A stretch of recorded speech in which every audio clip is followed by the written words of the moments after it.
Doctor, hormonal imbalance వల్ల హెచ్చు తగ్గుల వల్ల సో ఇలాంటి ప్రాబ్లమ్స్ లైఫ్ స్టైల్ ప్రాబ్లమ్స్తో మనకి నెక్స్ట్ హార్మోనల్ ఇంబ్యాలెన్స్ వస్తాయి. హార్మోనల్ ఇంబ్యాలెన్స్తో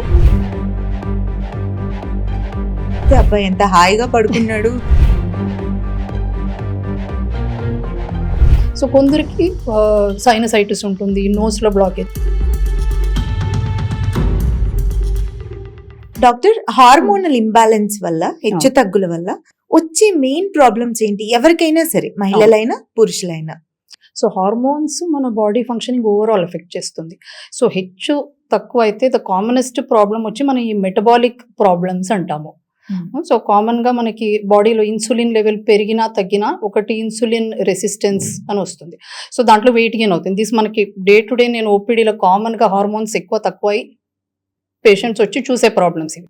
సో ఒకటి మనకి కామన్గా మన సిటీలో ఉన్నాము, ఇప్పుడు లైఫ్ స్టైల్ చేంజ్ అయ్యింది. సో లైఫ్ స్టైల్ గురించి people are not physically active లేదు, డయట్ రిఫైన్డ్ ఫుడ్స్ ఉంటాయి, మోస్ట్లీ అవుట్ సైడ్ ఫుడ్స్ ఉంటాయి, స్లీప్ షెడ్యూల్ సరిగ్గా ఉండదు, స్ట్రెస్ ఎక్కువగా ఉంటుంది. సో ఇలాంటి లైఫ్ స్టైల్ ఫ్యాక్టర్స్ అందరికీ, నాకు మీకు అందరికీ డెఫినెట్లీ హార్మోనల్ బ్యాలెన్స్ అఫెక్ట్ చేసి ఉంటుంది the way modern life is ఇప్పుడు. సో కామన్లీ మనకి ఈ insulin levels, stress hormone, cortisol levels అదంతా పైన కింద చేస్తాయి. సో మనకి దీంతో వచ్చే కామన్ ప్రాబ్లమ్స్ కామన్గా వెయిట్ రిలేటెడ్ ప్రాబ్లమ్స్ వస్తాయి. మనం దాన్ని కరెక్ట్ స్టేజ్లో చూసుకోకపోతే then it can go to blood pressure, can go to diabetes, sleep apnea అంటారు. సో నిద్రలో మనకి స్నోరింగ్ ఎక్కువగా వస్తుంది, మనం మార్నింగ్ ఫ్రెష్గా ఉండము. సో ఇలాంటి ప్రాబ్లమ్స్ లైఫ్ స్టైల్ ప్రాబ్లమ్స్తో మనకి నెక్స్ట్ హార్మోనల్ ఇంబ్యాలెన్స్ వస్తాయి. హార్మోనల్ ఇంబ్యాలెన్స్తో నెక్స్ట్ మనకి ఇలాంటి మెటబాలిక్ ఇష్యూస్ వస్తుంది. సో మనం దాన్ని ట్రీట్ చేయాలంటే కాజెస్ని చూసి అకార్డింగ్లీ కాజెస్ ట్రీట్ చేయాలి, ఏం మెడిసిన్స్ అవసరమో అవి తీసుకోవాలి. సో ఇది కామనెస్ట్ ప్రాబ్లమ్ చేసేది ఇది. జనరల్ గా ఏ ఏజ్ లో ఇలాంటి ప్రాబ్లమ్స్ రావచ్చు? సో ఇలాంటి ప్రాబ్లమ్స్ టిపికలీ మనం more commonly working population youngsters లో చూస్తాం. సో కామన్లీ 30s లో ఉంటారు, 40s లో ఉంటారు, లైఫ్ స్టైల్ బిజీగా ఉంటుంది. సో వాళ్ళలో చూస్తాం. అయితే ఇప్పుడు ఆఫ్ లేట్ కామన్లీ మనం టీనేజర్స్ లో కూడా చూస్తున్నాం. అందరూ చదువులో బిజీ ఉంటారు, స్ట్రెస్, చదువు అయిన వెంటనే స్క్రీన్ టైంలో బిజీ ఉంటారు. So right from generally teens, 20s, 30s and 40s లో కామన్ గా చూస్తుంటాం. మీరు ఇప్పుడు స్నోరింగ్ వస్తూ ఉంటుంది, మార్నింగ్ ఫ్రెష్ గా ఉండలేరా అని అన్నారు. అవును, కానీ మామూలుగా స్నోరింగ్ వచ్చే వాళ్ళని చూస్తే అబ్బాయి ఎంత హాయిగా పడుకున్నాడు, ఎంత చక్కగా నిద్ర పట్టేసిందని అనుకుంటా ఉంటాం కదా. అది నిద్ర కిందకి రాదా? అది నిద్ర కిందకి వస్తుంది. అయితే స్నోరింగ్ అంటే ఏంటి అంటే మనకి గాలి లోపలికి వెళ్ళేటప్పుడు బలంగా సౌండ్ చేస్తుంది. ఎందుకు బలంగా సౌండ్ వస్తుంది? ఎందుకంటే అక్కడ బ్లాకేజ్ ఉంది. సో అప్పుడు మన బాడీకి, మన బ్రెయిన్ కి గాలి, ఆక్సిజన్ మనకి ఎంత అవసరమో అంత వెళ్ళట్లేదు. సో బ్రెయిన్ కి ఆక్సిజన్ రాకపోతే మనం టైర్డ్ గానే ఉంటాం కదా. సో అట్లా ఉంటుంది. సో దాన్ని కూడా ట్రీట్ చేస్తాం. సో దానికి కాజెస్ ని కూడా ట్రీట్ చేస్తాం. ఎన్ని రోజుల్లో రిజల్ట్ ఉండొచ్చు? కంప్లీట్ రిజల్ట్ ఎక్స్పెక్ట్ చేయొచ్చా? దానికి depends on the reason. So కొందరికి వెయిట్ ప్రాబ్లమ్స్ గురించి కామన్ గా ఉంటుంది. సో వెయిట్ ప్రాబ్లమ్స్ ని మనం ట్యాకిల్ చేస్తే రిజల్ట్స్ వస్తుంది. వెయిట్ ప్రాబ్లమ్స్ మనకి ఇప్పుడు మనం లైఫ్ స్టైల్ చేంజెస్ ద్వారా డీల్ చేయొచ్చు. We have effective medicines. Weight చాలా ఎక్కువగా ఉంటే సర్జరీ కూడా రెఫర్ చేస్తాం. సో మనకి ఆ వెయిట్ అవి హ్యాండిల్ చేయడానికి ఆబ్వియస్లీ 6 months 1 year అవుతుంది. సో వెయిట్ ప్రాబ్లమ్స్ ఉన్న వాళ్ళల్లో వెయిట్ ని మేనేజ్ చేస్తే మంచి రిజల్ట్స్ వస్తుంది. థైరాయిడ్ ప్రాబ్లమ్ తో కూడా ఇది రావచ్చు. సో ఆ సిచ్యువేషన్ లో మన థైరాయిడ్ ట్రీట్ చేసిన వెంటనే విదిన్ వీక్స్ ఆర్ మంత్స్ వాళ్ళకి రిజల్ట్ వస్తుంది. సో కొందరికి సైనసైటిస్ ఉంటుంది, నోస్ లో బ్లాకేజ్, అలాంటి వాళ్ళు we refer to ENT. So we all work together.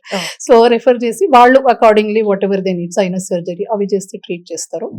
కొందరికి ఏం చేసినా ఫుల్ గా రిలీఫ్ రాకుండా ఉండొచ్చు. దెన్ ఆ బ్రీతింగ్ కి CPAP మెషిన్ అని అవర్ పల్మనాలజీ కొలీగ్స్ ఇస్తారు. సో డిఫరెంట్ వేస్ ఆఫ్ మనం we will try and see best results కి మనం ఏం చేయగలుగుతామో చూడాల్సి వస్తుంది.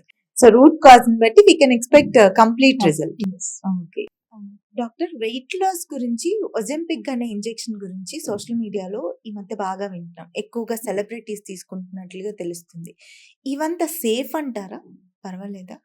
సో వెయిట్ అన్నది మనకి ఇప్పుడు everywhere all over the world it's a major problem. సిటీలో అడల్ట్ పాపులేషన్ చూస్తే around 40% are obese. And weight గురించి మనకి చాలా హెల్త్ ప్రాబ్లమ్స్ వస్తుంది. డయాబెటీస్ నుంచి, బ్లడ్ ప్రెషర్ నుంచి, heart problem, lots of types of cancer. So weight మనము డెఫినెట్లీ ట్రీట్ చేయాలి. సో వెయిట్ ట్రీట్ చేయడానికి మనం ఫస్ట్ లైఫ్ స్టైల్ మెజర్స్ చెప్తాము.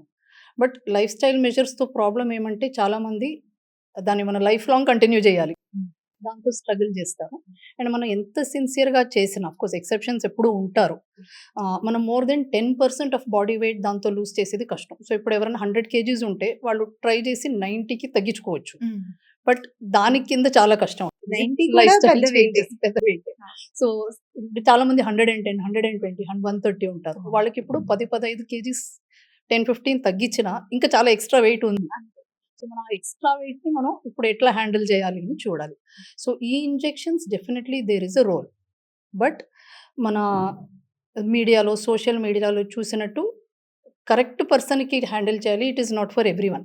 Okay. It is not just because ఇప్పుడు సోషల్ మీడియాలో ఎట్లా అంటే సమ్ డ్రెస్ మనకి వేసుకుంటే బాగుందంటే మనం అందరూ ట్రై చేయాలనుకుంటాం. అవును. So, medication is not like that. So, మన మెడికేషన్‌కి ఎప్పుడు మనం కరెక్ట్ పర్సన్ ఎవరని చూడాలి.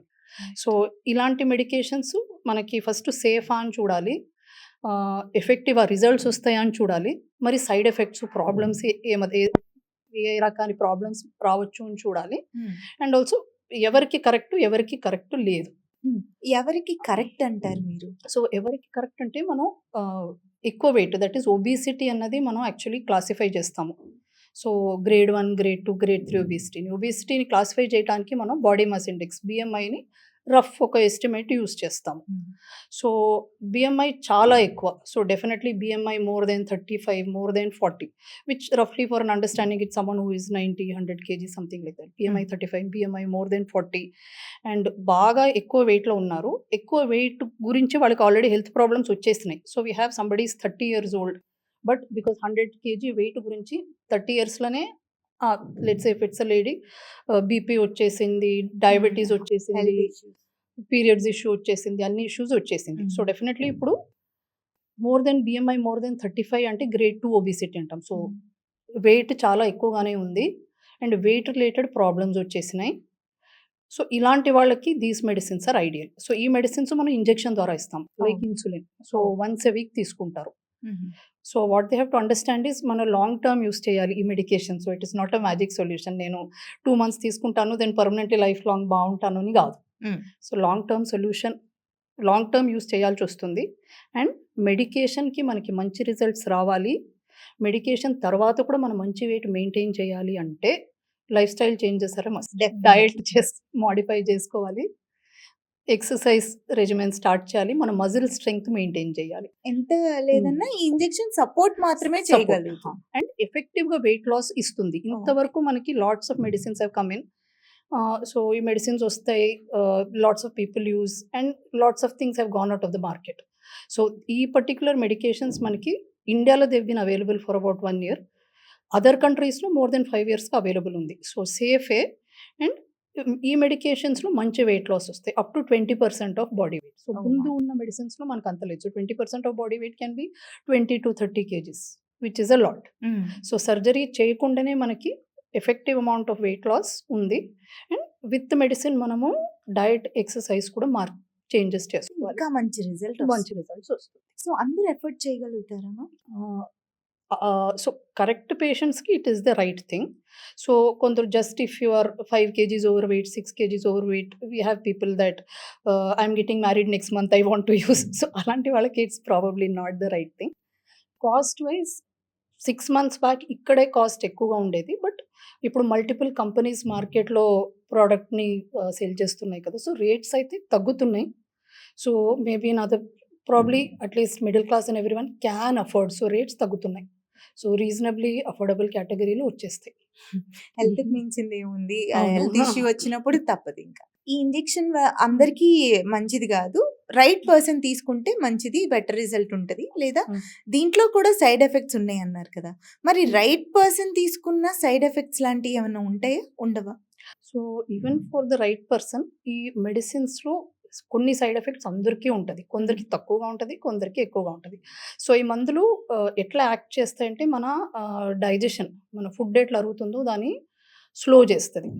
సో, మనకు ఆకలేయదు. ఆకలిని తగ్గిస్తది. క్రేవింగ్స్ తగ్గిస్తది. ఇప్పుడు చాలా మందికి స్వీట్స్ అది ఇది చూస్తే they cannot control. So, cravings తగ్గిస్తది. బట్ ఆల్సో ఆకలి తగ్గించి డైజెషన్ తగ్గిస్తాయి. అండ్ మన ఇంటెస్టైన్‌లో డైజెస్టివ్ సిస్టమ్‌లో కొన్ని హార్మోన్స్‌ని బాగానే ఎఫెక్ట్ చేస్తాయి. సో, కామన్‌గా మనం ఎక్స్‌పెక్ట్ చేసే సైడ్ ఎఫెక్ట్స్ ఏమంటే ఈ వామిటింగ్ సెన్సేషన్ ఉంటది బిగినింగ్‌లో. వామిటింగ్ అవ్వచ్చు కొందరికి, కాన్‌స్టిపేషన్ ఉంటది. కొంచెం బ్లోటింగ్, గ్యాస్ ట్రబుల్ అలాంటి అంతా ఉంటది. సో, ఒకటి మనం డయట్ మోడిఫికేషన్స్ చేసుకుంటే అవి తగ్గిపోతది. బయట ఫుడ్ తినొద్దండి. ఆయిలీ ఫుడ్, స్పైసీ ఫుడ్ అలాంటివి తింటే మనకి ఎఫెక్ట్స్ ఎక్కువొస్తాయి. అసలు పక్కన సెన్సేషన్ ఆహా! ఉంటే వాటి సో, మీదకి అసలు ఆలోచనే రాదు. రాదు. అండ్ పోను పోను జనరల్లీ గ్రాడ్యుయల్‌గా సైడ్ ఎఫెక్ట్స్ చాలా మందికెళ్ళిపోతది. కొందరికి పోకుండా ఉండొచ్చు. And in those patients probably ఈ మెడిసిన్స్ మంచివి కాదు. హ్మ్. 90% సైడ్ ఎఫెక్ట్స్ వెళ్ళిపోతది for many people. Okay. Most of the obesity వాళ్ళకి ఫుడ్ వల్లే ఒబెస్ అవుతున్నారంటారా మ్యామ్?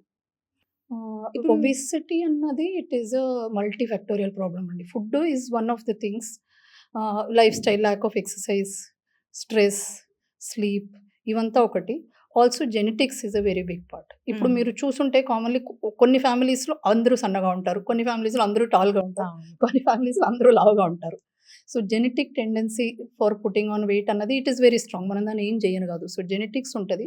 ఎపిజెనెటిక్స్ అని ఒకటి ఉంటది. ఎపిజెనెటిక్స్ అంటే ఏమంటే మన చైల్డ్ వాళ్ళ మదర్ వాళ్ళ స్టమక్‌లో ఉన్నప్పుడు దాని సరౌండింగ్స్ చైల్డ్‌ని అఫెక్ట్ చేస్తది. లైక్ మీరు మహాభారతాలో వినుంటారు కదా!